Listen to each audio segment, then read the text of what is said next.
Salve amici di Fumettomania, oggi abbiamo il grandissimo onore e piacere di poter intervistare il grandissimo disegnatore e creatore Erik Larsen, disegnatore di Spider-Man, co-fondatore della Image Comics nel 1992 e creatore di Savagedragon e del suo universo. Ok, good morning Erik, how are you? I'm doing excellent. Ok. La prima domanda, Erik. La prima domanda riguarda le tue ispirazioni artistiche, nel senso a quale disegnatore ti sei ispirato per ottenere il tuo tratto, insomma, il tuo stile di disegno. Okay, so the first question is there any comic artist that has inspired you to design or to adapt your design, your style? Quite a few, actually. High on that list is Jack Kirby, but also Gil Kane, Walt Simonson, Frank Miller, and numerous others, depending on, in a lot of times, what I'm working on. When I was working on Spider-Man, for example, I was looking at a lot of Steve Ditko. Ok, perfetto. Grandi nomi. Ok, la seconda domanda, Erik. Come stai affrontando questo periodo di lockdown, questo periodo di quarantena? Raccontaci. Okay, so the second question is, how are you spending your quarantine these days? It's not that different, actually. I'm spending my time at home. I pretty much haven't left the house in the last couple months. Been going outside almost never. A couple of short walks. Mostly spending time at home. My wife is here, and our youngest son is home from college. So the three of us are holed up in this place, and I'm just getting work done. I'm just working on my comics pretty much every day. So not that different from what it had been, actually. Okay, thank you. Perfetto, Erik. Allora, adesso partiamo con alcune domande che ci hanno posto il pubblico, sapendo di questo nostro incontro. Cominciamo con la prima domanda che ci ha scritto Marco Valadez. Qual è stata la tua ispirazione per creare il personaggio di Savagedragon? Okay, so in this part we'll be asking some questions from the fans. So the first question is by Marco, and he said that, what was your inspiration to create Savagedragon?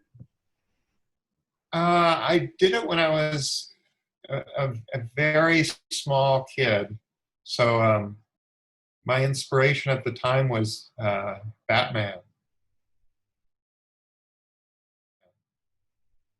And it's harder to picture because you see him as a green skinned superhero. But imagine his face, that the green part was a mask, and there was a hole for where the human being part was, much like on Batman's costume. So he would just pull over a cowl, and that would be the green part, and he would have a cape, and he would run around and had a utility belt and all that stuff. And as the years progressed, I eventually got tired of drawing the mask hole and the cape and all the other stuff, and I decided to pull the character apart and make the one guy have green skin and a fin on his head, and the other guy became a regular human being who was part of the cast. And things just kept growing and changing from that. Ok, benissimo. La domanda successiva, Erik ce la pone Andrea Spinello e dice: hai mai ricevuto alcune proposte per realizzare una serie televisiva o un film sul personaggio Savagedragon? Okay, the next question, Andrea asks, have you received any proposals to do a movie or a TV series for Savagedragon? There's been some a little bit of interest here and there. At one point, there was a Savagedragon cartoon in the United States on the USA Network. So, but nobody has pursued it aggressively enough, I guess, to have it become a reality. And I'm not out there pitching such a thing. I don't really care that much, honestly. Ok. Ok, benissimo. Un'altra domanda, parlando adesso un po' dei tuoi personaggi e del tuo lavoro. Alfonso Verdicchio ci chiede, tornerai mai a disegnare Spider-Man? E se hai altri progetti al di fuori dell'universo di Savagedragon? So he says that if you would like to design again Spider-Man. In terms of that, I mean, the most part, I scratched that itch. I kind of felt like I did what I came to do in that one. So it was a fun job to do at the time, but I'm not sitting here thinking, oh boy, if I could do that again, that would be awesome. It was a fun job, but I don't, it's not something I seek out. I'd rather do things where I have more control over my own work, and that means Savagedragon. And in terms of doing other projects, I always have something that I'm thinking of or would like to pursue. It's just a matter of finding the time to be able to do that, and that's not always that simple, because it takes a certain amount of time to be able to do the work that I do, and to be able to pursue something in addition to that can be problematic. But I've began work on it, and I bought a character named Ant some years ago, and I've begun work on an Ant book, but I need to get more of it done before I feel like I can put the first one out. So there's some that's there, and I've done other things over the years where I'll just do a few issues of this and a few issues of that. So I'm sure that I'll get around to doing other stuff.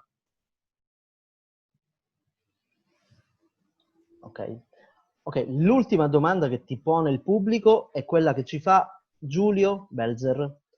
C'è un personaggio Marvel, tra quelli che non hai mai disegnato e scritto, che vorresti realizzare o adattare al tuo stile? Okay, the last question is from Julio.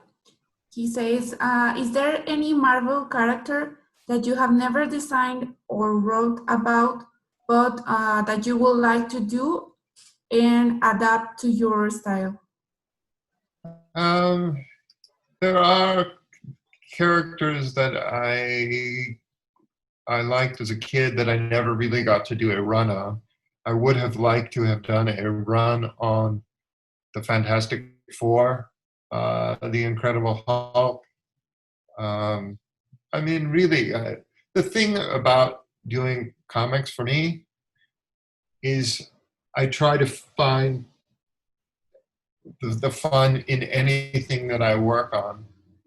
And I think really any assignment you have,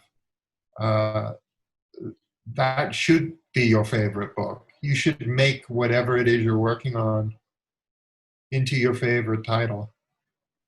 And that's what I've tried to do whenever I've worked on anything, is find the part of it that makes it enjoyable and turn it into something that you love to do. But in terms of those comics, mostly the Kirby stuff was the stuff that I was most enthusiastic about. So working on Thor or the Incredible Hulk or Fantastic Four, Captain America, books like that are the ones that kind of draw me in the most in that regard. Ok, bene, bene. Eric, un'altra domanda, la domanda successiva è: intanto complimenti per il numero 250 di Savagedragon, che uscirà il prossimo mese. Volevo sapere se hai, quali sono i tuoi progetti presenti e prossimi, per favore. Okay, he says that congrats on reaching number 250 of Savagedragon. And the question is, I don't know if you can tell us about your current or future projects, if it's not confidential, of course. I mean, I'm working on that right now. It's always Savagedragon 24 hours a day. So, I mean, right now I'm just trying to continue doing the story that I've been doing for quite some time. Perfect, thank you. Ti salutiamo, Eric, con l'ultimissima domanda. Qual è stata la tua esperienza in Italia, visto che sei stato molte volte in Italia, hai visitato Lucca, Milano e altre città? Raccontaci un po' la tua esperienza col nostro paese, per favore. Okay, so the last question is about Italy. That you have been in Lucca in Milano, and I don't know if you can tell us about your experience with Italy. I love Italy. Yeah, no, it's a beautiful country, and I've been there a couple times at this point, and I find it a beautiful country. When I've been there, I went with my wife, so she got to take it all in as well, and the people seem very friendly. The food is fantastic. It's really there's nothing I don't love about it. I would, it's one of those places where you go and visit, you feel like I could live here. I could just settle in, and this would be fine. This would be a happy life. But then, I've got other family and stuff like that back home too, so I can't just run off like that. But I do enjoy myself, and I'm there very much. And I have a good time, and I had a really great time going to Lucca. And, it was very overwhelming. Ok, perfetto. Perfetto. Allora, Eric, ti salutiamo, ti ringraziamo moltissimo, per noi è stato un onore e un piacere averti con noi di Comics Reporter e Fumettomania. Ti ringraziamo e ti auguriamo appunto un buon lavoro, buon proseguimento appunto di giornata e ti salutiamo. Ciao Eric, grazie. Okay. Ciao. Ciao. Thank you very much, Eric. All right. Thank you, guys. Thank you very much. Bye-bye.